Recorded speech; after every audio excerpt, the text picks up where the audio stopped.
غزوہ خندق یا غزوہ احزاب، یعنی غزوہ خندق کو ہی غزوہ احزاب کہا جاتا ہے۔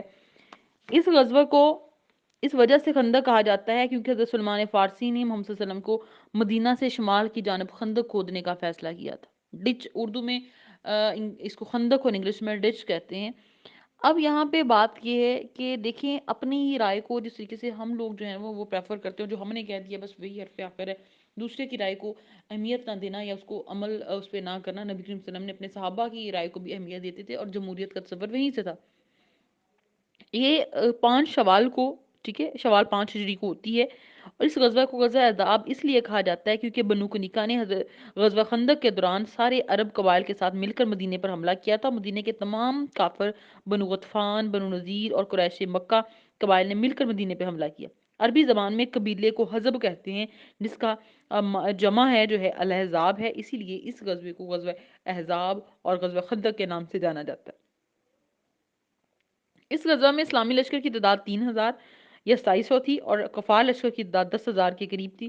مسلمانوں کی طرف سے کمانڈر جو تھے وہ نبی کریم صلی اللہ علیہ وسلم بذات خود تھے، اور کفار کی طرف سے کمانڈر جو ہے وہ ابو سفیان ہے۔ کفار مکہ کے لشکر کا پرچم جو تھا وہ عثمان بن ابی ابن طلحہ ابن ابو طلحہ کے پاس تھا، اور مسلمانوں کے لشکر کے 2 جھنڈے تھے۔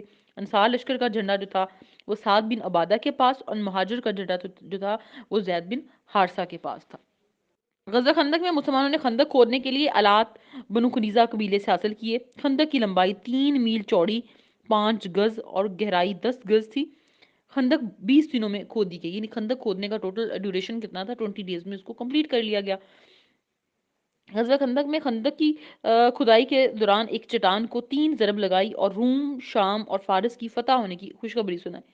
غزوہ خندق کے دوران مسلمان عورتوں اور بچوں کی نگرانی کے لیے حسان بن ثابت، جنہیں شاعر رسول بھی کہا جاتا ہے، ان کو تعینات کیا گیا تھا، اور لشکر کفار نے 27 دن تک محاصرہ کیا۔ اس غزوہ میں حضرت صلی اللہ علیہ وسلم کی 4 نمازیں قضا ہوئی تھیں، ظہر سے لے کر عشاء کی نماز تک 4 نمازیں قضا ہوئی تھیں۔ غزوہ خندق میں حضرت علی کے پاس جو تھی وہ ایک تلوار تھی جس کا نام ذوالفقار نامی تلوار تھا۔ غزوہ خندق میں محمد صلی اللہ علیہ وسلم کی پھوپھی حضرت صفیہ نے ایک یہودی کو ہلاک کیا، اور غزوات کی تاریخ میں یہ پہلا واقعہ تھا جب کسی عورت نے کسی کافر کو قتل کیا تھا۔ تیز ہوا بارش کی وجہ سے کفار مکہ کا محاصرہ مدینہ ختم ہوا۔ غزوہ خندق کے بعد بنو قریظہ ہوا، جس میں قبیلہ بنو قریظہ کا مسلمانوں نے 25 دن تک محاصرہ کیا۔ غزہ میں 400 یہودی قتل ہوئے، پھر بعد میں بنو قریظہ کو مدینہ سے نکل کر خیبر میں آباد ہوئی۔ غزوہ خندق کا ذکر قرآن مجید میں سورہ احزاب میں آیا ہے۔